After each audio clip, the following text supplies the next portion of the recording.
Hi guys, welcome to my YouTube channel auto beast Parveen. आज हम ownership review लेने वाले हैं मेरी पर्सनली फेवरेट टोयोटा की कोरोला एल्टिस। ये गाड़ी डीजल वेरिएंट है मैनुअल ट्रांसमिशन के साथ। हमारे साथ अभिमन्यु भाई हैं जो इस गाड़ी को ऑन करते हैं, तो आइए उनसे मिलते हैं और जानते हैं गाड़ी का ऑनरशिप एक्सपीरियंस। हाय अभिमन्यु भाई। Hello sir, welcome to my YouTube channel. तो आप इस गाड़ी को ऑन करते हैं, Corolla Altis diesel variant manual transmission के साथ है भाई ये गाड़ी। तो सर से जानते हैं कि सर ने ये गाड़ी कब ली। मैंने ये कार 2016 में ली है।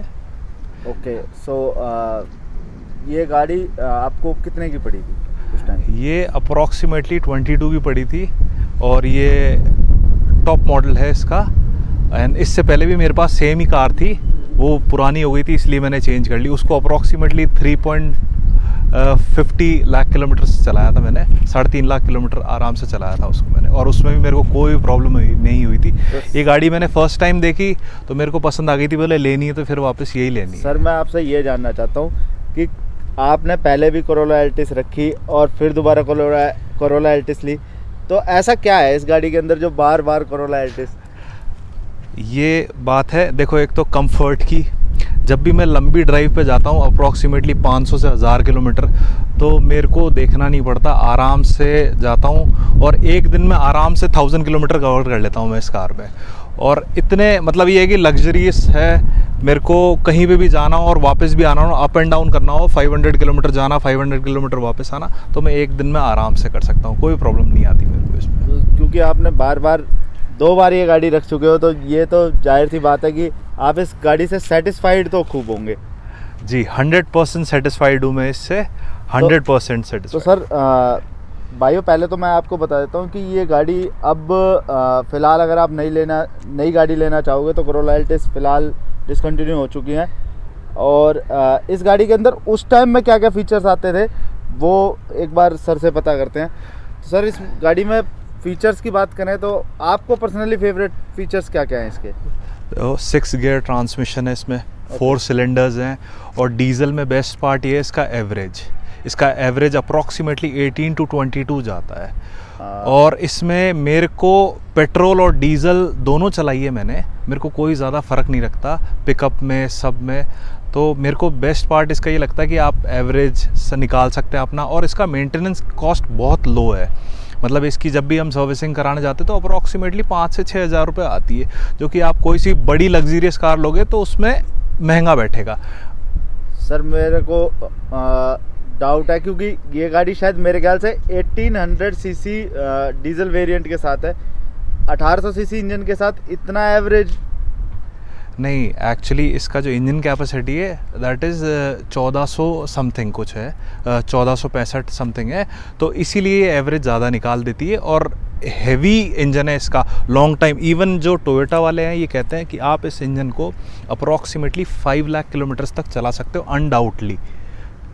और ये मेरी सेकंड कार है, तो आप समझ सकते हैं। इसको मैंने अब तक 92,000 किलोमीटर चला चुका हूँ from last how many years, 5 years हो गए इसको मेरे पास। तो स्पेस की अगर मैं बात करूं तो गाड़ी के अंदर स्पेस कैसा है? क्योंकि मेरे ख्याल से ये गाड़ी अराउंड 4650 mm लेंथ है गाड़ी की, तो गाड़ी काफ़ी लंबी है।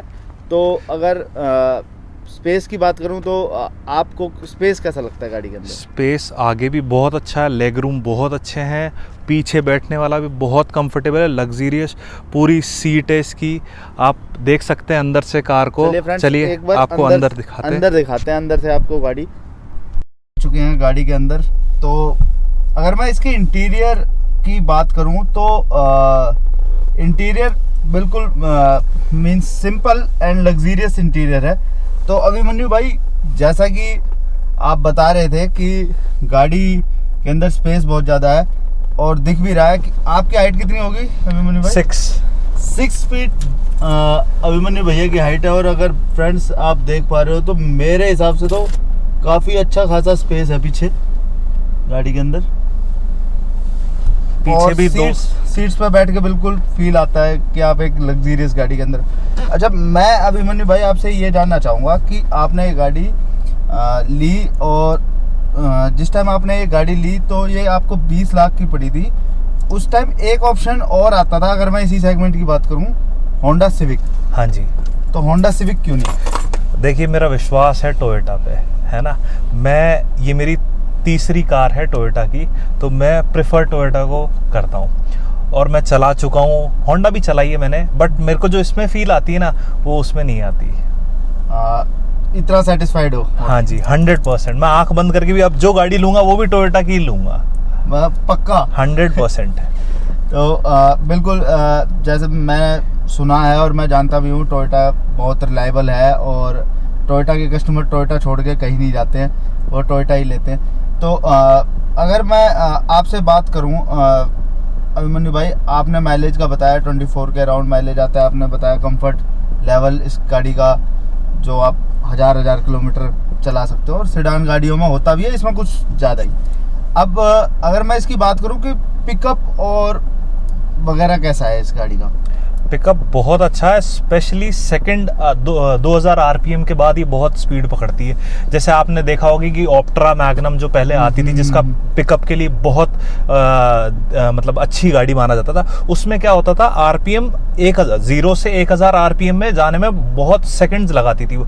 इसका जो आरपीएम है वो 2000 के ऊपर जाता है और बहुत अच्छा जाता है। विद इन मान के चलिए, अगर आपको अप्रोक्सीमेटली 2000 आरपीएम से 4000 आरपीएम पे जाना हो तो अप्रोक्सीमेटली आपको मुश्किल से 8 या 9 सेकंड लगते होंगे, इससे ज़्यादा टाइम नहीं लगता इसमें। तो अभिमन्यु भाई ये बताइए मेरे को आप कि ये पिकअप वगैरह सब हो गया, आपने लगभग ये गाड़ी 92,000 किलोमीटर चला रही। गाड़ी के अंदर खर्चा क्या है 92,000 किलोमीटर तक कि अगर मैं बात करूँ कि इतने लंबे समय तक आपने गाड़ी रखी, 2016-17 मॉडल है शायद ये गाड़ी आपकी, और इतने टाइम तक तो गाड़ी के अंदर, क्योंकि over the period of time ठीक है रेगुलर मेंटेनेंस कम हो सकती है गाड़ी की, मगर over the period of time गाड़ी खर्चा मांगना शुरू कर देती है।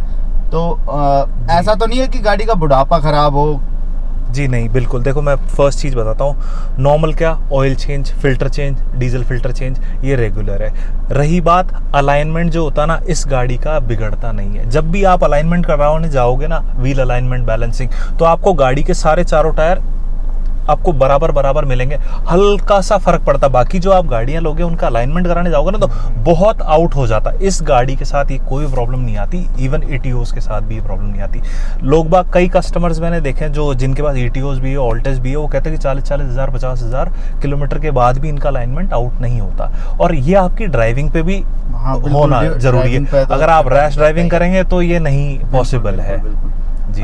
तो अभिमन्यु भाई, मैं आपसे ये जानना चाहूँगा कि क्योंकि मैं अपने जितने भी और ओनरशिप एक्सपीरियंस की वीडियो बनाई है तो उनमें मैं लास्ट में कस्टमर से ये पूछता हूँ कि आप गाड़ी से कितना सेटिस्फाइड हो। गाड़ी को अगर आप 5 में से रेटिंग देना चाहो, 5 स्टार में से, तो आप क्या रेटिंग दोगे? आप 100% 5 दूंगा मैं। इतने सेटिस्फाइड हो? हाँ जी, हाँ जी।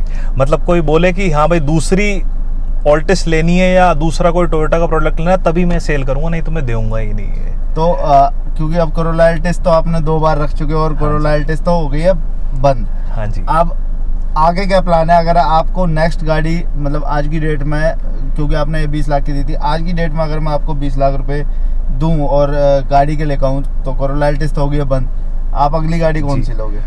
देखिए, अभी तो ये मैं चला रहा हूँ, वैसे जो आने वाला टोयोटा का प्रोडक्ट है वही मैं प्रेफर करूँगा।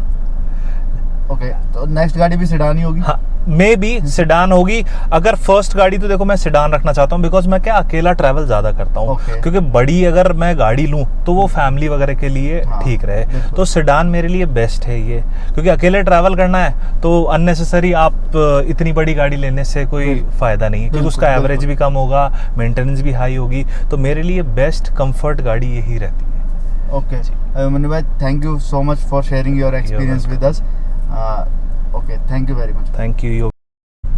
तो भाई ये एक्सपीरियंस था अभिमन्यु भाई का कोरोला एल्टिस के साथ, जो हमने आपके साथ शेयर किया। और भी अगर आपको कोरोला एल्टिस से रिलेटेड कोई भी जानकारी चाहिए, अगर आप, क्योंकि नई गाड़ी तो ये बंद हो चुकी है, पुरानी अगर आप ख़रीदने का प्लान कर रहे हो और कोरोला एल्टिस डीजल वेरिएंट से रिलेटेड कोई भी इन्फॉर्मेशन चाहते हो, तो मुझे मेल कीजिए, इंस्टाग्राम पर मुझे फॉलो कीजिए, कमेंट सेक्शन में बताइए, मैं ज़रूर आपकी क्वेश्चनों के आंसर देने की कोशिश करूँगा। वीडियो देखने के लिए आपका धन्यवाद। Thank you so much.